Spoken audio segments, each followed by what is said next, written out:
बहुजन हाथी पे इतनी जोर से वोट करना कि आम आदमी पार्टी, भारतीय जनता पार्टी और कांग्रेस वाले कांप जाए कि बहुजन समाज जाग चुका है। बहुजन समाज पार्टी धमाकेदार एंट्री के साथ दिल्ली में आ रही है।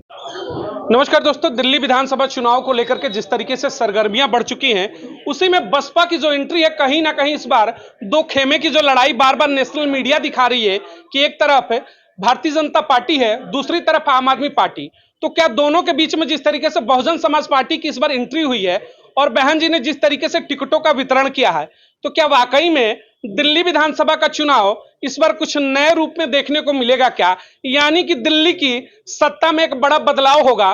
तो चलिए उस चेहरे से रूबरू कराते हैं लक्ष्मी नगर से मोहम्मद वकार चौधरी। यानी कि इस समाज के ऊपर राजनीति तो सब करते हैं, लेकिन बहन जी ने 2024 में कहा कि अब्दुल दरी नहीं बिछाएगा, अब्दुल हाथी पर चढ़ेगा और संसद में जाएगा। तो ठीक उसी तर्ज पर फिर से मोहम्मद वकार को चुनावी मैदान में उतार चुके हैं। तो चलिए खबरों को विस्तार से शुरू करते हैं। बहुत बहुत स्वागत है सर आपका। जिस तरीके से प्रत्याशी बनाया गया, बहन जी ने आप पर लगातार भरोसा जताया, क्या एक मैसेज होगा? देखिए, मैसेज ये है कि बहन जी, जैसे अभी आप कह रहे थे कि अब्दुल अब दरी नहीं बिछाएगा, हाथी पे बैठ के संसद जाएगा। बहन जी ने मुझ पे लोकसभा में विश्वास किया। मैं लोकसभा में अपनी पूरी ताकत से चुनाव लड़ा, बहुत बेहतर चुनाव लड़ा। अफसोस कि मैं पूरा मैसेज शायद डिलीवर नहीं कर पाया, या जो हम संदेश देना चाहते थे जनता तक नहीं पहुंच पाया, जनता के दिलों को नहीं छुआ। बहरहाल दूसरा मौका आया और ये आखिरी मौका मैं समझ रहा हूँ। तमाम दलित समाज के लोग, तमाम मुस्लिम समाज के लोगों को संदेश दे रहा हूं कि इस बार अगर आप लोग चूक गए तो आने वाले पीढ़ियों तक आपकी सत्ता वापस नहीं आएगी, आपकी लीडरशिप खत्म हो जाएगी, आप कहीं नहीं दिखोगे। तो इस बार ये आखिरी मौका है और यही बातें लेके मैं जनता के बीच में हूँ। आपने कहा कि आखिरी मौका है। जिस कम्युनिटी से आते हैं, मैं खुल करके बातें करूंगा। मुस्लिम समाज से ये धुरी कही जाती है भारत की राजनीति की। हर कोई कहता है कि मुस्लिम वोट बैंक हमारा है। कांग्रेस कहती है कि हम इसके भाई सबसे बड़े वफादार हैं, हमें मिलना चाहिए। आम आदमी पार्टी ने तो अनाउंसमेंट कर दिया कि भाई जिस तरीके से 18,000 रुपया दिया जा रहा था, सबको दिया जाएगा। यानी जो धर्म की राजनीति है। तो क्या लगता है कि मुस्लिम समाज को वाकई में भागीदारी किस सरकार ने दी, किस पार्टी के द्वारा मिलता है? देखिए, ये तो बहुजन समाज पार्टी का एक इकलौता नारा है, जिसकी जितनी हिस्सेदारी उसकी उतनी भागीदारी। आम आदमी पार्टी हो या कांग्रेस हो या भारतीय जनता पार्टी, ये लोग तो लीडरशिप खत्म करने की बात कर रही हैं। रही बात 18,000 रुपये मौलवियों को और ग्रंथियों को जो पैसे देने की बात है, मैं आपको बता दूं कि जो 18,000 मुस्लिम मौलानाओं को दिए जाते हैं वो दिल्ली सरकार नहीं देती, बल्कि एक बोर्ड है, वक्फ बोर्ड, जो मुसलमानों द्वारा जमीनों को वक्फ कर दिया गया था। उसकी जो कमाई आती है उसके पैसे को उन मौलानाओं को दिया जाता है, सरकार नहीं देती। पहले तो मैं आपकी जनता को ये वो कर दूं, ग्रंथियों को और पंडितों को जो इन्होंने देने की शुरुआत की है, ये दिल्ली सरकार देगी। तो बहुत बड़ा फर्क है, बहुत बड़ा गैप है, बहुत बड़ी खाई है, जिसको ये पाटने में लगे हुए हैं। चूंकि आम आदमी पार्टी हो, कांग्रेस हो या भारतीय जनता पार्टी हो, ये लोग मिटाने का काम कर रहे हैं। क्योंकि अगर बाबा साहब अंबेडकर जी संविधान में लिख के बराबरी का हक नहीं देके जाते, तो ये लोग तो शायद हमें इस काबिल भी नहीं छोड़ते कि हम लोग इलेक्शन लड़ सके, इनके सामने खड़े हो सके। तो इन लोगों की चाल है। इस बार जनता समझ चुकी है कि इन साजिशों में नहीं आने वाली है। सवाल बनता है वकार चौधरी जी, पिछली सत्ता को देखें, पिछले 10 सालों से आम आदमी पार्टी सरकार में लगभग 11 साल। कैबिनेट की बात करते हैं, कहते हैं ना कि जब सत्ता में बैठोगे, सिंहासन के भागीदार बनोगे तो अपने लिए कुछ बेहतर करोगे। लेकिन इस कम्युनिटी की बात करते हैं तो मुस्लिम समाज को कैबिनेट से दूर दूर तक कहीं उनका नाता नहीं रहा। तो इस तरीके की जो अनदेखी है, क्या इसका कहीं ना कहीं असर होगा और बहुजन समाज पार्टी के साथ इस बार आपका समाज खुल करके आएगा? बिल्कुल इसका असर दिख रहा है।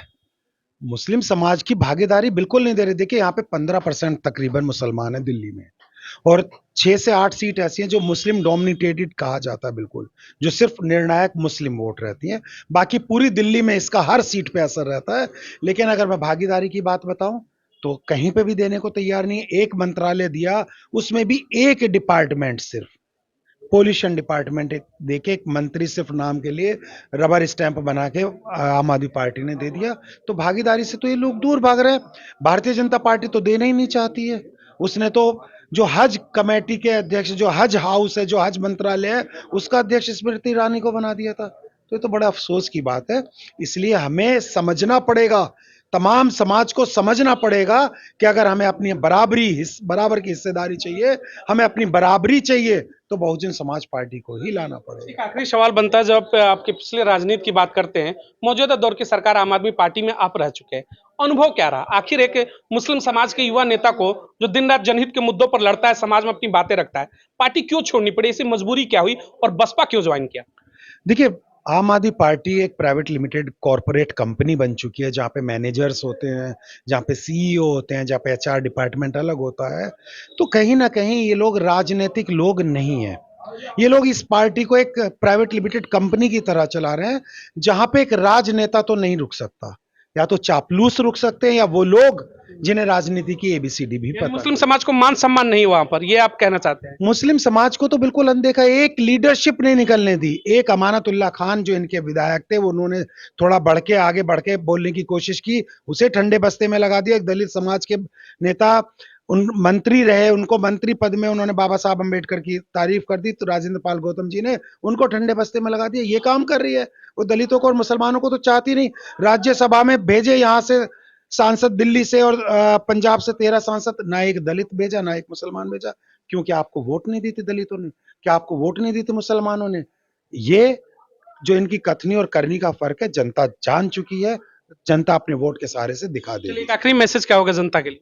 देखिए, जनता के लिए अगर इस बार आप चाहते कि आपके घर के नीचे ठेका ना खुले, शराब का ठेका ना खुले, आपकी बहन बेटियां सलामत घर पे पहुंचे, आपको पीने का पानी साफ मिले, आपकी गलियां साफ रहे, आपको सुरक्षा मिले, आपकी एजुकेशन लेवल का स्तर बहुत हाई क्लास हो, आपका स्वास्थ्य बढ़िया रहे, तो इस बार बहुजन समाज पार्टी को वोट देना। बहुजन हाथी पे इतनी जोर से वोट करना कि आम आदमी पार्टी, भारतीय जनता पार्टी और कांग्रेस वाले कांप जाए कि बहुजन समाज जाग चुका है। बहुजन समाज पार्टी धमाकेदार एंट्री के साथ दिल्ली में आ रही है। जय भीम साथियों, मेरा नाम है माही, जिसका आपको था बेसब्री से इंतज़ार। बहुजन समाज का ऐतिहासिक कैलेंडर 2025 अब आपके बीच आ गया है। आप अपना कैलेंडर आज ही बुक करवाएं। आप मुझे मेरे नंबर पर कॉल कर सकते हैं या अपना कैलेंडर बुक कराने के लिए मुझे व्हाट्सएप भी कर सकते हैं। मेरा नंबर है 9910886670। आप मुझे अभी कॉल करके अपना कैलेंडर बुक करा सकते हैं।